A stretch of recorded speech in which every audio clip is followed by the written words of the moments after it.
നമസ്കാരം. അമേസിംഗ് അക്കാഡമിക്സിന്റെ മറ്റൊരു വീഡിയോയിലേക്ക് എല്ലാവർക്കും സ്വാഗതം. ഇന്ന് നമ്മൾ ഒരു സ്കോളർഷിപ്പ് സ്കീമാണ് ഇൻട്രൊഡ്യൂസ് ചെയ്യുന്നത്. അതായത് ന്യൂനപക്ഷ വിഭാഗത്തിലെ കുട്ടികൾക്ക് വിദേശ യൂണിവേഴ്സിറ്റികളിൽ ഉപരിപഠനം നടത്തുന്നതിനുള്ള വിദേശ പഠന സ്കോളർഷിപ്പ് 2024-25 ഇന്നത്തെ നമ്മുടെ ടോപ്പിക്. അപ്പോൾ ഇത് നിങ്ങൾക്ക് എങ്ങനെ അപ്ലൈ ചെയ്യാം, ആർക്കൊക്കെയാണ് ഇത് അപ്ലൈ ചെയ്യാനുള്ള എലിജിബിലിറ്റി ഉള്ളത്, ഇപ്പോൾ ലോൺ അവെയിൽ ചെയ്ത കുട്ടി വിദേശത്താണെങ്കിൽ എങ്ങനെയാണ് നിങ്ങൾക്ക് ഇത് അപ്ലൈ ചെയ്യാൻ സാധിക്കുക എന്നുള്ള എല്ലാ ഡീറ്റെയിൽസും ഞാൻ ഈ വീഡിയോയിൽ കവർ ചെയ്യുന്നതായിരിക്കും. അപ്പോൾ നിങ്ങൾക്ക് തുടർന്ന് കേൾക്കാം. അതിന് മുമ്പായിട്ട് നിങ്ങൾ ചാനൽ സബ്സ്ക്രൈബ് ചെയ്താൽ ഇതുപോലെയുള്ള പല വീഡിയോകൾ നിങ്ങൾക്ക് ഞാൻ ഭാവിയിൽ ഇടുന്നത് കാണാം. അപ്പോൾ ഇനി നമുക്ക് നേരെ വീഡിയോയിലേക്ക് പോവാം. സംസ്ഥാനത്തെ ന്യൂനപക്ഷ വിഭാഗങ്ങളിൽ പെടുന്ന വിദ്യാർത്ഥികൾക്ക് 2024-25 അധ്യയന വർഷത്തിൽ വിദേശ സർവകലാശാലകളിൽ ബിരുദം, ബിരുദാനന്തര ബിരുദം, PhD കോഴ്സുകൾക്ക് ഉന്നത പഠനം നടത്തുന്നതിന് സ്കോളർഷിപ്പ് അനുവദിക്കുന്നതിനായിട്ട് സംസ്ഥാന ന്യൂനപക്ഷ ക്ഷേമ വകുപ്പ് അപേക്ഷ ക്ഷണിച്ചിട്ടുണ്ട്. ഇപ്പോൾ ആപ്ലിക്കേഷൻ ഓപ്പൺ ആണ്. ഇത് ഡിസംബർ 16 വരെ, അതായത് 2024 ഡിസംബർ 16 വരെ ഈ സൈറ്റ് ഓപ്പൺ ആയിരിക്കും. അതിനുള്ളിൽ നിങ്ങൾക്കിത് അപ്ലൈ ചെയ്യാവുന്നതാണ്. നിങ്ങൾ ഏതെങ്കിലും ദേശസാൽകൃത ബാങ്കിൽ നിന്നോ അതല്ലെങ്കിൽ സംസ്ഥാനത്തെ KSFDCകളിൽ നിന്നോ വിദേശ പഠനത്തിനായിട്ട് നിങ്ങൾ ലോൺ എടുത്തിട്ടുണ്ടെങ്കിൽ ആ ലോണിന്റെ സബ്സിഡിയാണ് നിങ്ങൾക്ക് സ്കോളർഷിപ്പായിട്ട് അനുവദിക്കുക. അത് പരമാവധി 5 ലക്ഷം രൂപ വരെയാണ് ഒരു വിദ്യാർത്ഥിക്ക് ലഭിക്കുക. അപ്പോൾ ഇത് ആർക്കൊക്കെ അപേക്ഷിക്കാം എന്ന് നമുക്ക് നോക്കാം. സംസ്ഥാനത്തെ സ്ഥിര താമസക്കാരായ കേന്ദ്ര സർക്കാർ മതന്യൂനപക്ഷങ്ങളായിട്ട് അംഗീകരിച്ചിട്ടുള്ള മുസ്ലിം, ക്രിസ്ത്യൻ, പാസി, സിഖ്, ജൈന, ബുദ്ധ വിഭാഗത്തിൽപ്പെട്ട വിദ്യാർത്ഥികൾക്കാണ് ഇത് അപേക്ഷിക്കാൻ സാധിക്കുക. ഇവര് കേരള സംസ്ഥാനത്ത് താമസിക്കുന്നവരായിരിക്കണം. അതുപോലെ വിദേശ സർവകലാശാലയിൽ പഠിക്കുന്ന വിദ്യാർത്ഥികളായിരിക്കണം. വിദേശ സർവകലാശാലയിൽ നിങ്ങൾ ബിരുദമോ ബിരുദാനന്തര ബിരുദമോ അതല്ലെങ്കിൽ PhD പഠിക്കുന്ന കുട്ടികളായിരിക്കണം. ഇത് ഡിപ്ലോമ അല്ലെങ്കിൽ പോസ്റ്റ് ഡിപ്ലോമ കോഴ്സുകൾക്ക് ഈ ആനുകൂല്യം ലഭിക്കുന്നതല്ല. ഇനി വിദേശ ഉപരിപഠനത്തിന് നിങ്ങൾക്ക് ഏതെങ്കിലും സ്കോളർഷിപ്പുകൾ ഇതിനകം ലഭിച്ചിട്ടുള്ളവർക്ക് ഈ ആനുകൂല്യം ലഭിക്കുന്നതല്ല. വിദേശ സർവകലാശാലകളുടെ ഇന്ത്യക്കകത്തുള്ള ഉപകേന്ദ്രങ്ങളിലോ അതല്ലെങ്കിൽ വിദേശ സർവകലാശാലകൾ ഇന്ത്യൻ സർവകലാശാലകളുമായിട്ട് സംയുക്തമായി രാജ്യത്തിനുള്ളിൽ നടത്തുന്ന വിദ്യാഭ്യാസ സ്ഥാപനങ്ങളിൽ പഠിക്കുന്ന വിദ്യാർത്ഥികൾക്കും ഈ സ്കോളർഷിപ്പിനായിട്ട് അപേക്ഷിക്കാൻ സാധിക്കില്ല.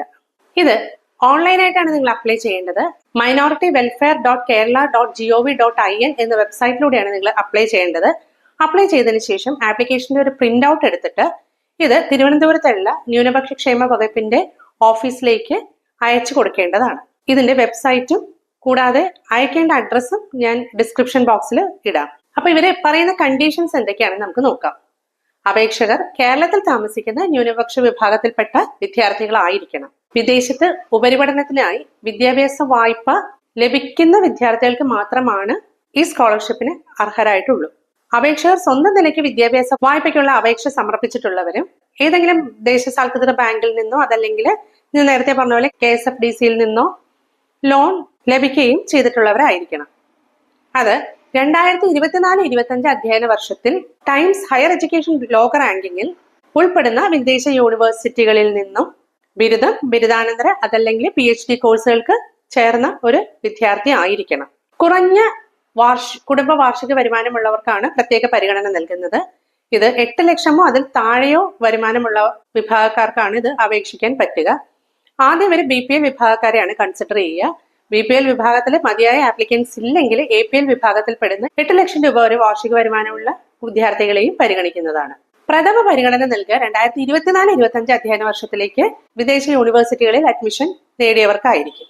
ഇനി ഈ 24-25 അക്കാഡമിക് ഇയറില് മതിയായ ആപ്ലിക്കൻസ് ഇല്ലെങ്കിൽ 23-24 അധ്യയന വർഷത്തിൽ അഡ്മിഷൻ നേടിയ വിദ്യാർത്ഥികളെയും പരിഗണിക്കുന്നതായിരിക്കും. അവരിപ്പോൾ അവിടെ തുടർന്ന് പഠിക്കുന്ന വിദ്യാർത്ഥികളായിരിക്കണം. ഇനി ഒരു കാര്യം പ്രത്യേകം നോട്ട് ചെയ്യേണ്ടത്, ഒരു കുടുംബത്തിൽ നിന്ന് ഒരു അംഗത്തിന് മാത്രമേ ഈ വിദ്യാഭ്യാസ വായ്പ ലഭിക്കുകയുള്ളൂ. അത് നിങ്ങളും അതുപോലെ നിങ്ങളുടെ രക്ഷകർത്താവും ഒരു സത്യവാങ്മൂലം നൽകേണ്ടതാണ്. നോൺ റെസിഡന്റ് കേരളൈറ്റ്സിന് ഈ സ്കോളർഷിപ്പിന് അപേക്ഷിക്കാൻ അർഹരല്ല. അപേക്ഷകന്റെ പരമാവധി പ്രായം 35 വയസ്സിന് താഴെ ആയിരിക്കണം. അത് ആസ് ഓൺ 1/6/2024. ഇനി നിങ്ങൾ ഈ സ്കോളർഷിപ്പിന് തെരഞ്ഞെടുക്കപ്പെടുകയാണ്. അതിനുശേഷം നിങ്ങൾ നിങ്ങളുടെ കോഴ്സോ അതല്ലെങ്കിൽ സർവകലാശാലയോ മാറ്റുകയാണെങ്കിൽ നിങ്ങൾ ഓട്ടോമാറ്റിക്കായിട്ട് ഈ സ്കോളർഷിപ്പിന്റെ ആനുകൂല്യത്തിൽ നിന്ന് പുറത്താവും.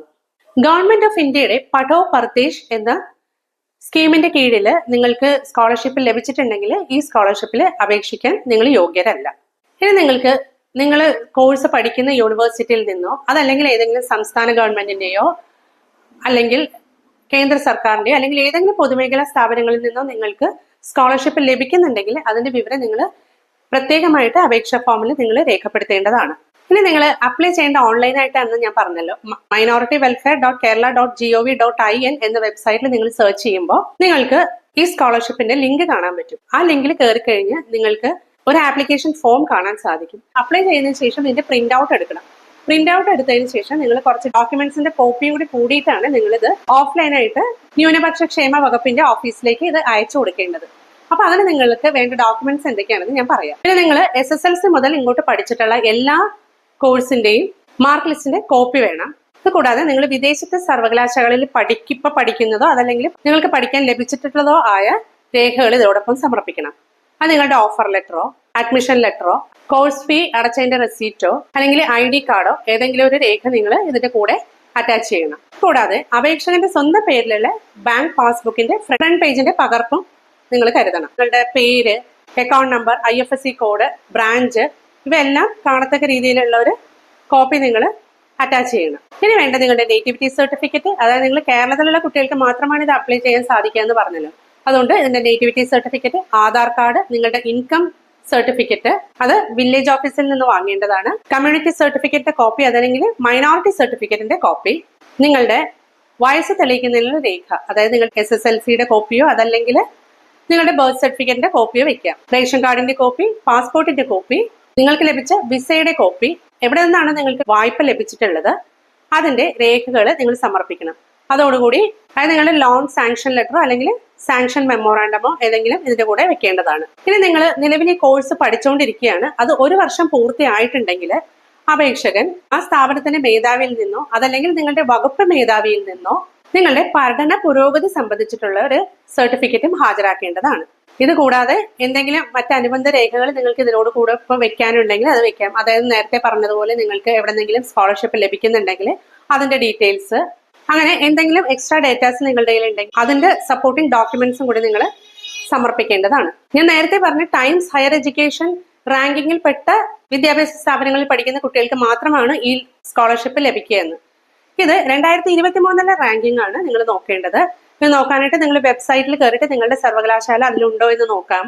ആ വെബ്സൈറ്റ് ആണ് timeshighereducation.com എന്ന വെബ്സൈറ്റിൽ നോക്കിയാൽ നിങ്ങൾക്ക് നിങ്ങളുടെ സർവകലാശാലയുടെ റാങ്കിംഗ് അറിയാൻ സാധിക്കും. ഇനി നിങ്ങൾ സ്കോളർഷിപ്പിന് തെരഞ്ഞെടുക്കുകയാണെങ്കിൽ നിങ്ങൾ ഈ തെരഞ്ഞെടുത്ത അധ്യയന വർഷത്തിൽ തന്നെ അവിടെ ജോയിൻ ചെയ്യേണ്ടതാണ്. അതല്ലാത്ത പക്ഷം നിങ്ങളുടെ സ്കോളർഷിപ്പ് അവർ റദ്ദ് ചെയ്യുന്നതായിരിക്കും. ഇനി സ്കോളർഷിപ്പിനായിട്ട് തെരഞ്ഞെടുക്കുന്നത് സർക്കാർ ഏർപ്പെടുത്തിയ ഒരു സെലക്ഷൻ കമ്മിറ്റി ആയിരിക്കും. അത് അനുവദിക്കുക നിങ്ങളുടെ വരുമാനവും അതുപോലെ നിങ്ങളുടെ മാർക്കിന്റെ അടിസ്ഥാനത്തിൽ ആയിരിക്കും. അതോടൊപ്പം തന്നെ ജനസംഖ്യ ആനുപാതികമായിട്ടായിരിക്കും നിങ്ങൾക്ക് ഈ സ്കോളർഷിപ്പ് അനുവദിക്കുക.